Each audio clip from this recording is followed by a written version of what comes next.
Welcome back to Against the Cage. I'm Scott Fontana here with Deiveson Figueiredo, the former UFC flyweight champion. First off, it is fantastic to speak with you. I have looked forward to speaking with you for a little while because your nickname, Deus de Guerra, with that red streak in your hair, the white hair, you like to dye it. I have to ask, are you a fan of the game of, or excuse me, of the God of War video games and Kratos? Cara, não sou. Not necessarily a fan. Obviously, my kids like that much more because of the game, but I just identify myself with that character. I like the idea of painting. I like the idea of just looking like Kratos, and I like the whole God of War concept. Where did that come from? When did you, like you said your kids, but when did you first kind of identify that that's the look I wanted to give? Cara, quando novo, I've always liked fighter nicknames. I fell in love with the game a long time ago with because of Pride, and I've always loved the nicknames of the way that they called people, like Mad, like so a Mad Dog, Big Dog, like there's all those. But I love the way that they had the nicknames, and I just kind of identify myself with God of War. I thought it was really cool. So obviously you are back in the octagon this weekend. This is the third time of the year. You're going against Petr Yan. Every year, it seems like you've kind of fought a different number of bouts. It's three this year. You had two last year. Last couple of years before that, it was one each. But before that, in 2020, you fought four times. How often do you prefer to be fighting, especially now that you're turning 37 next month? cara, me manter ativo. So yeah, I love to keep active, while I was finding. Also, you see those deposits ping into my bank account. It's always good to see those. But I think that like the being active, like the idea of fighting a lot. So I think I'm looking for four fights a year. Okay, okay. And obviously now you're up at bantamweight too. So the weight cut is a lot better than it was at 125. This is your fourth fight at bantamweight, of course. You found great success here. What has been kind of the biggest difference about the way your body feels, when you're cutting down and not cutting as deep, and also when you're in the cage compared to when you were fighting at 125?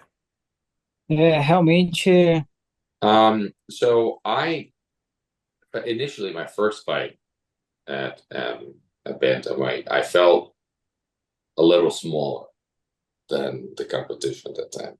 And then for the second fight, I was already, feeling good and feeling with the body, and I just feel I feel like monsters right now. Like I feel like I got that size. So, I mean, right now we're already looking at a 135 as far as the weight gets concerned. Everything is just feeling great, and feeling better each time to face guys like Petr Yan. And of course, Jan is known for his striking, his boxing. You've got a lot of weapons. You're comfortable on your feet, but also, especially on the ground, you've got a lot of finishes down there, especially in recent years by submission. Is that where you see your greatest advantage over Petr Yan on the ground? bom, se for pro show, fica bem. I've been training a lot of boxing and kickboxing. I know he trains in Thailand. I'm working a lot of the clinch, um, and making sure that I'm ready for that. And I've been preparing a lot to fight a guy like him. Now, you and Peter, you guys had a little face-off by this fountain the other day. We saw a video, and you guys were talking to each other. It looked very respectful. What was being said between you two? Não sei, cara. Eu acho que ele falou que me amava, eu disse que amava ele também. Não sei, alguma coisa No, assim. I think he told me he loves me. I just told him I love him back. I don't know, man. I don't know what he said. Well, there's a lot of love. That's great. There's always love in fighting, you know? It's one or the other, right? But I what I have to ask you is, the fact that obviously this is a big fight in terms of the bantamweight division. Jan would be your second time potentially beating a former bantamweight champion. You submitted Corey Garbrandt earlier this year. The other champion between you and the actual current champion, Merab Dvalishvili, would be Sean O'Malley. If you're able to get through this title fight, and you're not able to get this title fight and not be maybe like you're hoping to leapfrog Umar Nurmagomedov. You got to take another fight. What about a fight with O'Malley? Does that intrigue you? Agrada, dependendo do.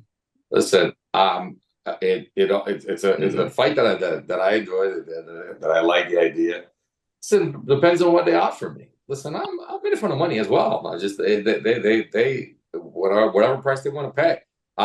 I think that the title is a consequence of the work that I do and the fights that I get. So I'm here to fight, but I'll always be ready to take on a fight. Believe me.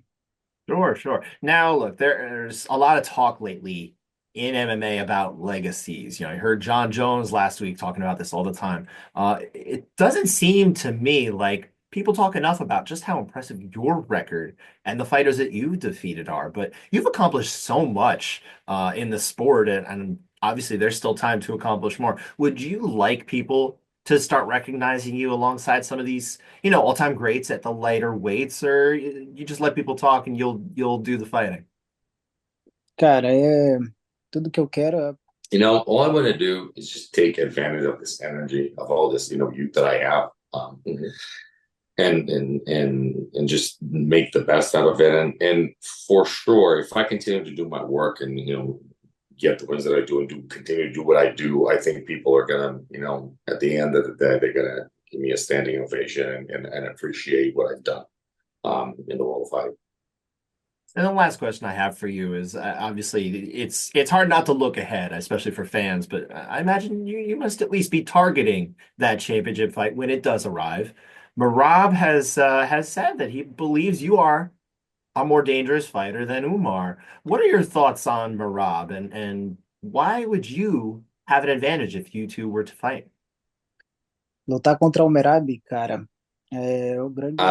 Fighting against Marab is just it's a great fight because I think we've been talking about each other, and he says his wrestling is better, and I say my jiu-jitsu is better than his wrestling. So I think it'd be a great opportunity for us to settle this inside the together.